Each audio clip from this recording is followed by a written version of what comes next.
Welcome to learn you and me. इस video में मैं आपको यह बताने वाला हूं कि एक्सेल में डाटा एंट्री करने पर उस सेल को ऑटोमेटिकली प्रोटेक्ट या फिर लॉक कैसे किया जाए, या फिर वो पर्टिकुलर रेंज को ऑटोमेटिकली लॉक या प्रोटेक्ट कैसे किया जाए। मैं आपको एक सिंपल डेमो के द्वारा यह समझाना चाहता हूँ मैं क्या कहना चाहता हूँ। अभिषेक में लिखता हूँ मैक्स मार्क 300 लिखता हूँ। देखिए मैं यहाँ पर अभी भी लिख सकता हूँ। अभी हाल फिलहाल ये अनप्रोटेक्टेड है, ठीक है। मैक्स में 200 लिख देता हूँ, RM के 1 लिख देता हूँ। जैसे मैं एंटर करता हूँ तो देखिए ये पूरा जो रिकॉर्ड है, ये पूरा रिकॉर्ड जो है प्रोटेक्ट हो गया है। देखिए अभी कुछ भी एंट्री करने नहीं दे रहा है, नीचे वाले रिकॉर्ड में ही आप एंट्री कर सकते हो, ठीक है। तो देखिए 100 अभी यहाँ पर देखिए मैंने पूरा एंट्री नहीं किया, तो मैं यहाँ पर कुछ भी एडिट कर सकता हूँ हाल फिलहाल, ठीक है। तो यहाँ पर मैं लिख देता हूँ 60 RMD Mark 2। तो देखिए अपने आप ही है प्रोटेक्ट हो गया है। तो कुछ इस तरह का ऑटो प्रोटेक्शन आप डाटा एंट्री के बाद ऑटो प्रोटेक्शन कैसे करें, सेल को ऑटो प्रोटेक्ट कैसे करें, या फिर रेंज को ऑटो प्रोटेक्ट कैसे करें डाटा एंट्री के बाद, ये हम देखने वाले हैं। आपसे एक रिक्वेस्ट करता हूँ कि वीडियो को लास्ट तक जरूर देखिए। तो चलिए शुरू करते हैं। यहाँ पे आप देख सकते हैं हमारे पास ये एंट्री टेबल है, ठीक है। इस रेंज में हमें एंट्री करना है, ये पूरा रेंज है हमारा ये, ठीक है। एंट्री करना है तो सबसे पहले आपको क्या काम करना है, कोई भी कोड इंसर्ट करने से पहले आपको जो एंट्री रेंज है उसको सिलेक्ट करना है। उसके बाद राइट क्लिक करना है, माउस का राइट क्लिक करना है। उसके बाद फॉर्मेट सेल पे जाना है। उसके बाद प्रोटेक्शन टैब में आके, ये प्रोटेक्शन टैब है, इसमें अनलॉक्ड जो है उसको अनटिक कर देना है। उसके बाद ओके कर देना है, ठीक है। आप ऐसा भी कर सकते हैं, Ctrl+1 दबा सकते हो। उसके बाद फॉर्मेट सेल्स आएगा, प्रोटेक्शन में जाके इसको अनटिक कर दीजिए लॉक्ड को। उसके बाद ओके कर दीजिए, ठीक है। इस प्रोसेस को करने के बाद हम VVA ID में जाएंगे। VVA ID में जाने के लिए आप Alt+F11 प्रेस कर सकते हैं, या फिर डेवलपर में जाकर विजुअल बेसिक पर क्लिक कर सकते हैं, ठीक है। यहाँ पर देखिए हमारे पास स्टूडेंट का शीट 1 कोड नेम है, शीट 2 कोड नेम है, ठीक है। तो सबसे पहले मैं क्या करूँगा, यहाँ पर मैं इंसर्ट पे जाऊँगा। इंसर्ट पे जाकर एक मॉड्यूल पे क्लिक कर दूंगा। तो यहाँ पर देखिए हमारा एक मॉड्यूल 1 क्रिएट हो गया है, ठीक है। अभी मैंने जो VVA कोड है जो जो कि प्रोटेक्ट करेगा सेल को डाटा एंट्री के बाद, ठीक है। डाटा एंट्री के बाद सेल अपने आप ही प्रोटेक्ट हो जाएगा, वो मैंने यहाँ पर लिख के रखा है, ठीक है। यहाँ पर ये नोटपैड में लिख के रखा है, इसको मैं जस्ट कॉपी करता हूँ, Ctrl+C। इसको ये जो इसके बाद हमने ये जो मॉड्यूल क्रिएट किया है, स्टैंडर्ड मॉड्यूल क्रिएट किया है, उसमें पेस्ट कर देता हूँ, ठीक है। उसके बाद मैं सेव कर देता हूँ। ध्यान रहे कि आपका जो वर्कबुक है, यदि आप उसमें मैक्रो सेव करना चाहते हैं तो आप उसको बाइनरी फॉर्मेट XLSB या फिर मैक्रो फॉर्मेट में ही सेव करना जरूरी है। यदि आप ऐसा नहीं कर सकते तो आपको क्लोज करने के बाद अगर आप फिर वर्कबुक को रीओपन करते हैं तो उसमें जो VVA कोड है नहीं रहेगा, सेव नहीं रहेगा, ठीक है। तो अगर आप किसी वर्कबुक में VVA कोड को सेव करना चाहते हैं हमेशा के लिए, तो आप उसको मैक्रो फॉर्मेट या फिर बाइनरी फॉर्मेट में ही सेव करें। ये देखिए हमारा कोड आ गया है, ठीक है। अभी आपको क्या करना है, अभी तो हमने ये सिलेक्ट करके इसको जो सेल्स था इसको अनलॉक किया था। अभी आप क्या करना है, उस स्टूडेंट के जो VVA ID है, ठीक है। यहाँ पर मैंने स्टूडेंट जो VVA ID है, यहाँ पर मैंने स्टूडेंट का जो कोडिंग एरिया है उस स्टूडेंट का जो शीट मॉड्यूल है उसके ऊपर गया, ठीक है। उसके ऊपर डबल क्लिक करके तो स्टूडेंट का शीट मॉड्यूल का कोड एरिया आ जाएगा, ठीक है। यहाँ पर देखिए हमारे पास शीट 1 है, ठीक है। शीट 1 कोड नेम है, शीट 1 कोड नेम मतलब स्टूडेंट शीट, ठीक है।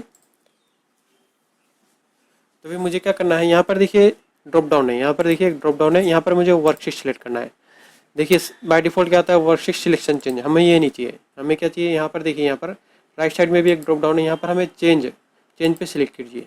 और ये जो हमारा जो ये पहले आया था बाय डिफॉल्ट, इसको डिलीट कर दीजिए, इसका ज़रूरत नहीं है, ठीक है। तो हमने जो जो VVA कोड लिखा था, protect record after data entry, ठीक है, तो ये है। तो ये मॉड्यूल 1 में है। तो अब जो स्टूडेंट का जो VVA ID का मॉड्यूल है, ठीक है, इसमें आप इसको कॉल कीजिए मॉड्यूल 1 डॉट, देखिए प्रोटेक्ट रिकॉर्ड। अभी इसमें तीन इनपुट्स हैं, ठीक है। एंट्री एरिया क्या होता है, जिस एरिया में आप एंट्री करोगे, ये देखो ये एरिया जो सिलेक्शन है ये एंट्री एरिया। तो हमें एंट्री एरिया क्या है, B4 to F8, ठीक है। तो क्या हो जाएगा, रेंज B4 to F8, ठीक है। उसके बाद दूसरा जो इनपुट है सेल मतलब क्या होता है, आपका जो एंट्री किया गया सेल है वो कौन सा है, जो अभी एडिशन किया गया, जस्ट अभी एडिशन किया, वो सेल कौन सा है, ये सिंगल सेल होता है।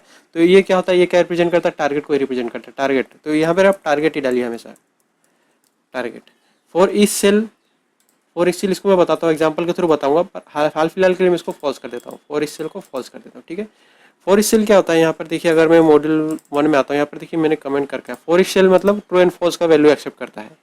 ठीक है, अगर आप फॉल्स डालते हो, अगर आप फॉल्स डालते हो तो पूरा रिकॉर्ड का जब एंट्री कंप्लीट हो जाएगा तभी वो पूरा रो लॉक होएगा। ठीक है, प्रोटेक्ट हो जाएगा। फॉर इस सेल में अगर आप ट्रू डालते हो तो जैसे ही एक ही सेल का आपने एंट्री किया तो वो प्रोटेक्ट हो जाएगा। ठीक है, इसको मैं एग्जांपल के थ्रू समझाता हूँ, आपको समझ में आ जाएगा। ठीक है, तो ये हमारा ये जो पूरा अभी वर्किंग कोड तैयार हो गया है। ठीक है, अभी इसका मतलब क्या होता है, वर्कशीट चेंज। यहाँ मतलब क्या होता है, जब भी आप कोई सेल में वैल्यू चेंज करोगे तो ये वाला जो कोड है पूरा अपने आप ही रन करेगा, आपको बार बार मैनुअली रन करने की जरूरत नहीं है। इसको बोलते हैं वीवीए इवेंट। ठीक है, वीवीए चेंज इवेंट। हाँ, एक बात ध्यान रखिए कि कभी कभार हो सकता है कि आपका वीवीए इवेंट अपने आप ही एग्जीक्यूट ना हो। ठीक है, तो इसका रीज़न ये हो सकता है कि आपका जो इवेंट है वो डिसेबल्ड है। ठीक है, तो आप मेक श्योर करें कि आपका इवेंट जो है एनेबल्ड हो। तो इसके लिए आप क्या करिए, कंट्रोल जी दबा के इमीडिएट, देखिए इमीडिएट विंडो आ रहा है, इसमें एप्लीकेशन, इसमें क्या कीजिए, application dot enable events equal to true, sorry true लिखिए। उसके बाद यहाँ पर देखिए कर्सर है लास्ट में ट्रू पे, उसके बाद एंटर कर दीजिए। तो क्या होगा, ये कोड एग्जीक्यूट हो जाएगा। तो आपका जो अगर इवेंट डिसेबल्ड है तो इनेबल्ड हो जाएगा। ठीक है, तो इसको बार बार करने की जरूरत नहीं है। इनकेस अगर आपका किसी वजह से डिसेबल हो जाता है तो इसको रन कीजिए, नहीं तो कोई जरूरत नहीं है। ठीक है, बाय डिफॉल्ट ये इनेबल्ड ही रहता है इवेंट। ठीक है, तो अभी देखिए अभी हाल फिलहाल मैंने फॉल्स रखा है।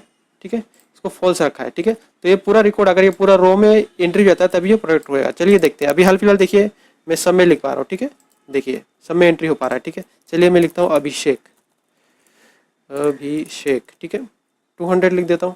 ठीक है, 150 लिख देता हूँ, RMK1 लिख देता हूँ। ठीक है, तो अभी देखिए यहाँ पर मैं अगर मैं एंट्री करता हूँ तो देखिए पूरा रिकॉर्ड लॉक हो गया है। ठीक है, ये रिकॉर्ड लॉक हो गया पूरा पूरा, जबकि नीचे वाला जो रिकॉर्ड है वो अभी भी हमें एडिट करने दे रहा है। ठीक है, तो अभी यहाँ पर मैं सोनू 300 200 RMK रिमार्क 2 लिखता हूँ। ठीक है, हाल फिलहाल मैं इसको छोड़ता हूँ। देखिए अभी अभी ये एडिटेबल है। ठीक है, क्योंकि पूरा ये रिकॉर्ड जो है, पूरा ये रो है, पूरा अभी कंप्लीट नहीं हुआ है फिल करके। ठीक है, इसके लिए अभी भी कोई भी इसका नेम अभी भी एडिट कर सकते हो आप, मार्क्स भी एडिट कर सकते हो, कुछ भी। ठीक है, जब ये पूरा रो फिल हो जाएगा, रिकॉर्ड पूरा फिल हो जाएगा तब ये लॉक हो जाएगा। ठीक है, 140 लिखता हूँ, तो देखिए अभी पूरा लॉक हो गया। ठीक है, यहाँ पर देखिए आपने पैरामीटर क्या डाला, लास्ट पैरामीटर फॉल्स डाला। फॉल्स डाला मतलब जब आप पूरा वो एंट्री कंप्लीट कर दोगे, पूरा रो का एंट्री कंप्लीट कर दोगे तभी वो जो रो है या फिर रिकॉर्ड है वो पूरा प्रोटेक्ट हो जाएगा। ठीक है, तो अभी मैं क्या करता हूँ, इसको मैं ट्रू कर देता हूँ, इसको ट्रू कर देता हूँ। ट्रू करने पर देखिए कैसा बिहेवियर होता है। ठीक है, ट्रू करने पर देखिए कैसा बिहेवियर होता है। इधर मैं मंगेश लिखता हूँ। ठीक है, अभी देखिए अगर मैं इसको चेंज करना चाहूँ नेम को तो देखिए मैं नहीं चेंज कर सकता। इसका मतलब क्या होता है, जैसे ही आप कोई भी एक सेल में एंट्री करते हैं तुरंत वो लॉक हो जाता है। ठीक है, अभी यहाँ पर मैं 400 लिखता हूँ तो देखिए तुरंत लॉक हो गया, अभी एंट्री नहीं कर देगा।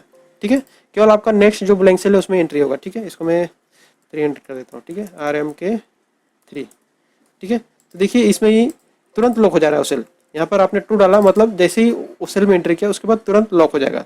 तो आप समझ गए होंगे कि ट्रू और फॉल्स किस तरह से काम करता है। इस केस में फॉल्स डालोगे तो पूरा रिकॉर्ड एंट्री करने पर आपका लॉक हो जाएगा, और ट्रू डालोगे तो कोई भी एक्सेल में एंट्री करते हो तो लॉक हो जाएगा। ठीक है, तो जैसा कि आपने देखा कि वीवीए इवेंट का यूज करके हम डाटा एंट्री करने पर पर्टिकुलर सेल्स या फिर रेंज को अपने आप ही प्रोटेक्ट कर सकते हैं, ऑटोमेटिकली प्रोटेक्ट कर सकते हैं। आशा करता हूँ कि ये वीडियो आपको पसंद आया होगा। पसंद आया तो लाइक सब्सक्राइब करना ना भूलें।